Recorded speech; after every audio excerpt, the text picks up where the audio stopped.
Hi everyone, welcome to my MUS 380 final assignment part 1.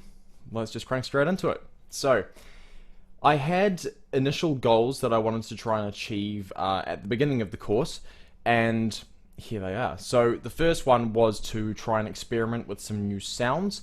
I was looking to try and work into my songs some analog instruments and some digital instruments that I'd never really used before.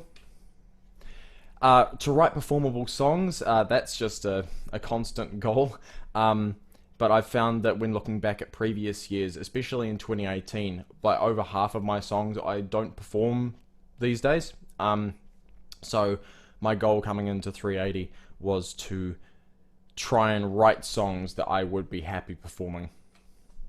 I was also keen to try and work around some different stylistic approaches, and that actually ties in with the new methods of writing songs as well. I thought that if I could find some new ways to write songs, then I might end up writing songs that I wouldn't usually write on, say, guitar or piano. So I had a very solid idea of what I wanted for my first portfolio. I had heard of concept albums and concept EPs, and I'd always been curious about looking into that sort of thing to see how exactly they work and to see if I could write one. So that was my goal for Portfolio 1. The goal was to have 3 songs with an overarching narrative, as that is what a concept album is. So 3 songs that are kind of linked lyrically and I guess musically to sort of show the progression of a character or a theme or a story. So the main focus with this portfolio was to have strong lyrical content, but still to have solid instrumentation to support. I wasn't necessarily focusing on the instrumentation. I was still putting thought into it, but my main focus was on the lyrics to try and achieve that storyline.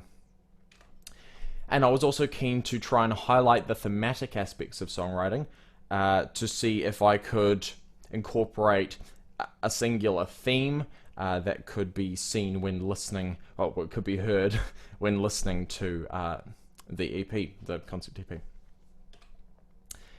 So the first song would introduce the idea of the character, and the path I decided to put this character down was down a path of love and loss.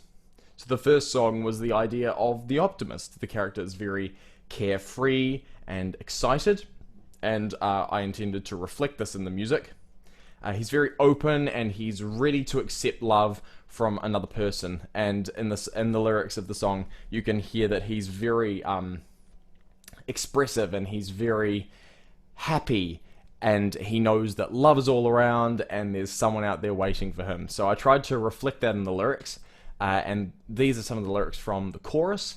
The sun's risen high and another by your side, and there's another part to that, but I'll let you guys listen to it so you can hear it for yourselves. The sun's risen high, sun never takes another by your side. We are turning the city, someday soon in the city of love. So I really tried to encapsulate the essence of this character's happiness through the music as well, by just having it really simple, some acoustic guitar, an underlying bright synth pad, and some backing vocals to give the happiness an extra little boost. So as you can hear in there, there is another phrase that sort of repeats, almost like a mantra, just a repeating phrase that would be going around and around in the character's head, and I tried to really solidify that idea in the outro of the song with these lyrics here. It'll be my turn in the city, someday soon in the city of love. So you heard those lyrics in the chorus, but I reworked them for the outro of the song. So as the song fades out, like you'll be able to hear in a second, it really sort of shows that he is just repeating that idea over and over in his head to just say, hey, I'm going to live every day as it comes, and someone is out there waiting for me, and I'm gonna find them eventually.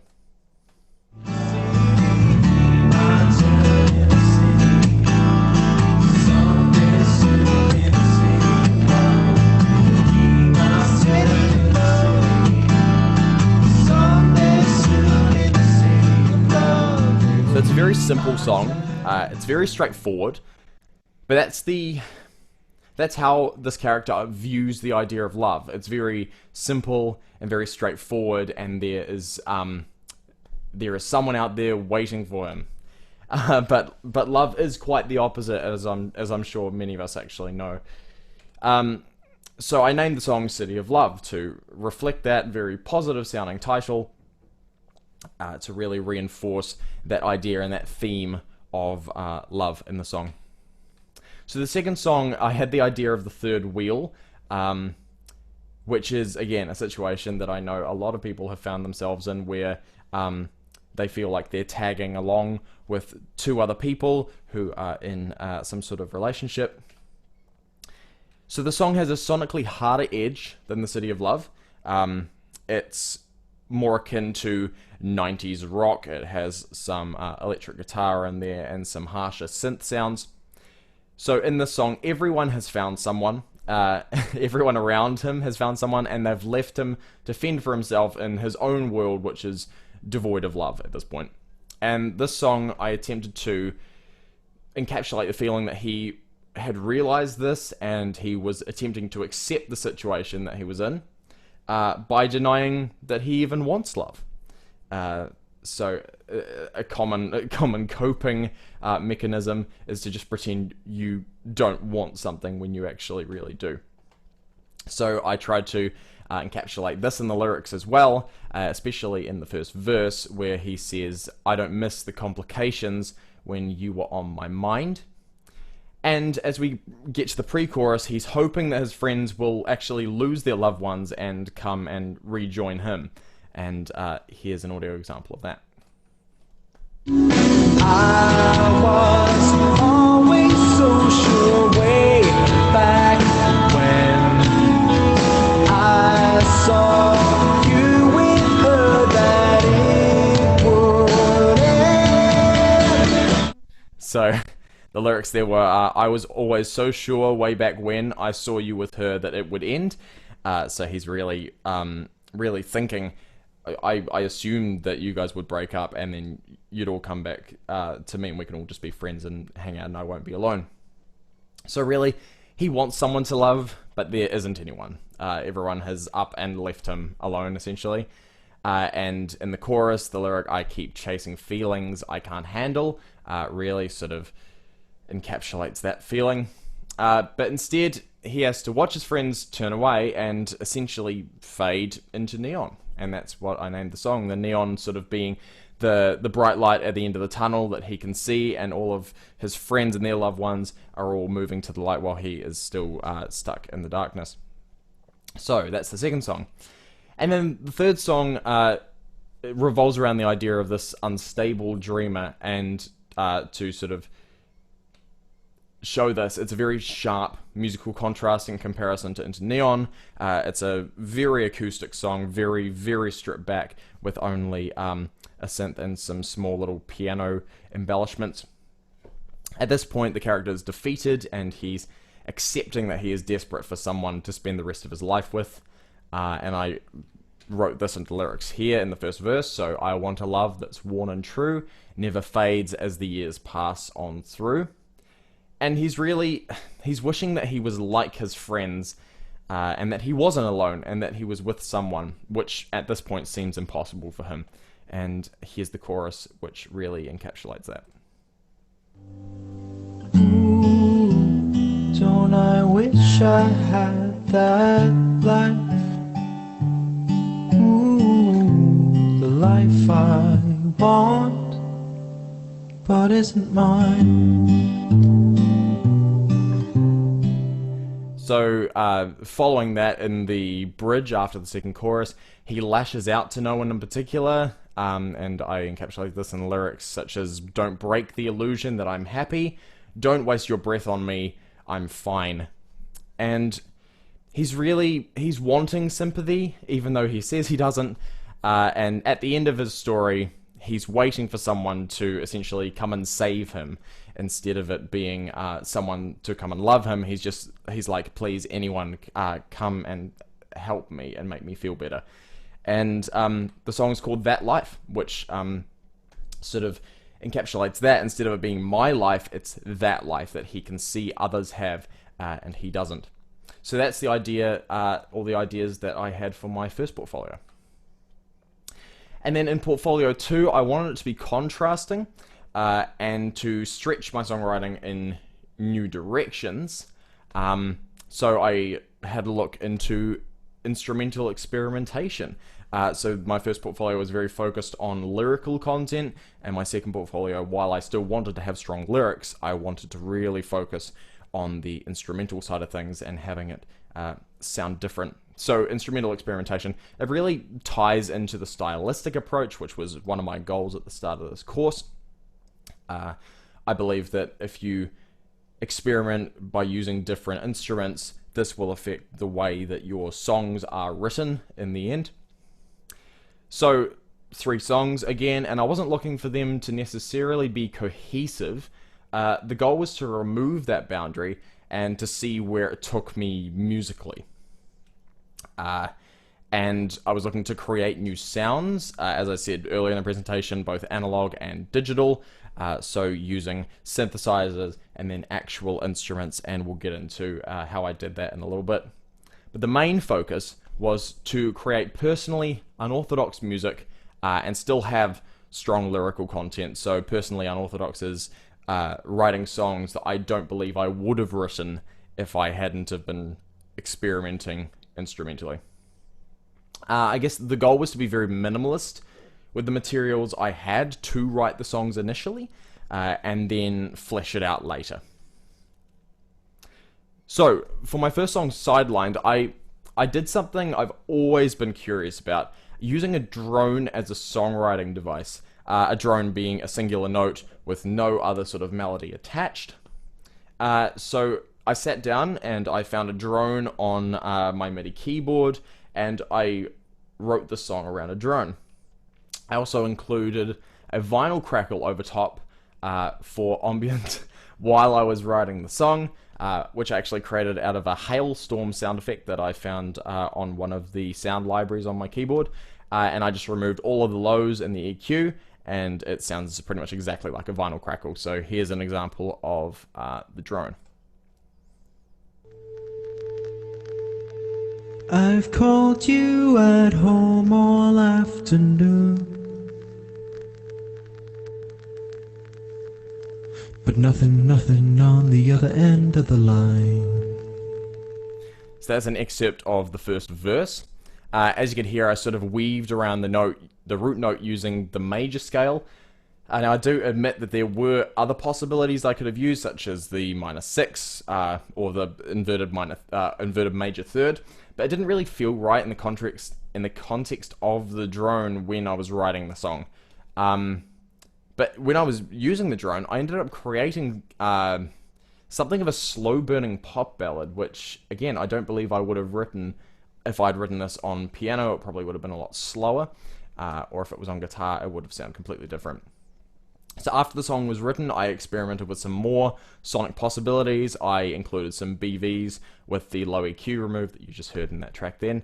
There's also a lack of drums to drive the song forward. There is a kick and some rim shots to give the song a sense of development later on.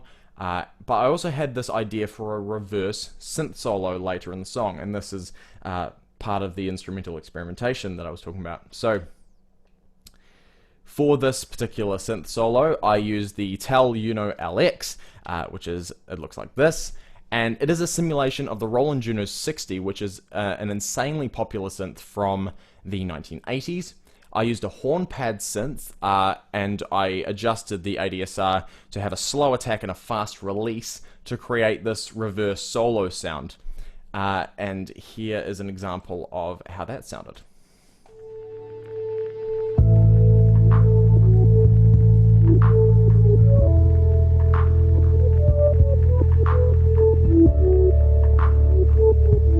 So it song. It keeps it interesting and unexpected, I believe.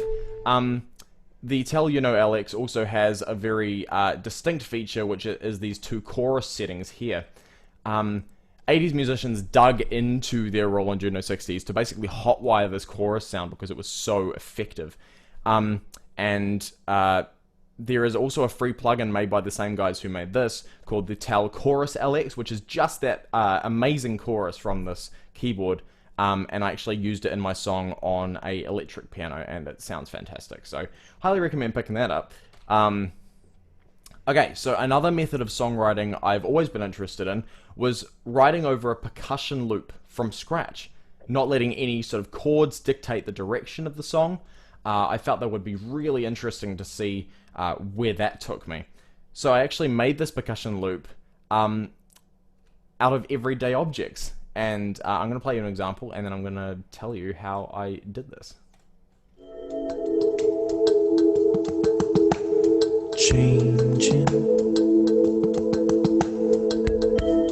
Changing lives instead of breaking them. So, as you can hear, there's a few different layers in there, but it still sounds relatively simple.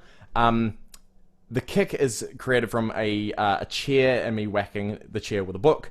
The snare is just tapping the guitar, and then there's a little bit of rhythmic tapping in there that you can hear, and that's just me tapping a music stand with my fingers. And later on, I added in a shaker, which is just a container full of couscous, and that works super well, so here's an example of that. Hope in a world that doesn't treat you right. And the really interesting thing with this is when I was creating this drum loop, I ended up transitioning from 4/4 to 6/8 in the chorus, and it felt so natural. And I don't believe I would have done that if the song was written on guitar or piano. It just sort of happened, and it sounds really cool in the song. So later on I added some other layers, synth pads, snare, and electric guitars in the bridge to really make it, it just turns into full-scale rock towards the end. But it just gave the whole thing like another different style. It's almost world music, reminiscent of world music, and it's almost inspirational, kind of sounds like Christian rock at the start. It's really interesting. But there's many, many, many tracks in this Pro Tools project. Here's a screenshot of that.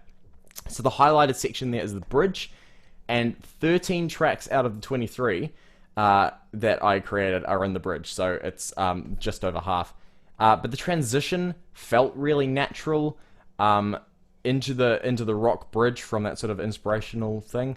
The electric guitars sort of creep in throughout the second chorus and then crescendo into the bridge. So here's how that sounds.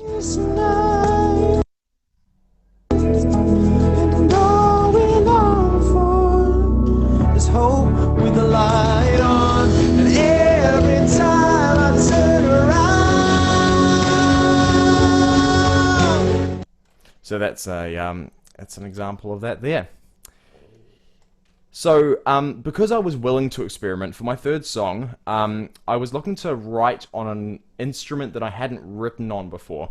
I'd written on mandolin for my song Home by Christmas, but an instrument I hadn't written on was ukulele. It's a completely different ballgame writing on ukulele. It's much simpler, and it has a very different timbre. I also created a cool riff for the song, but I didn't really want to add any more instruments than necessary. So something I'd also been really curious to try was whistling in a song, and I felt that it would actually fit this song perfectly. So here is an example of the opening lines of the song.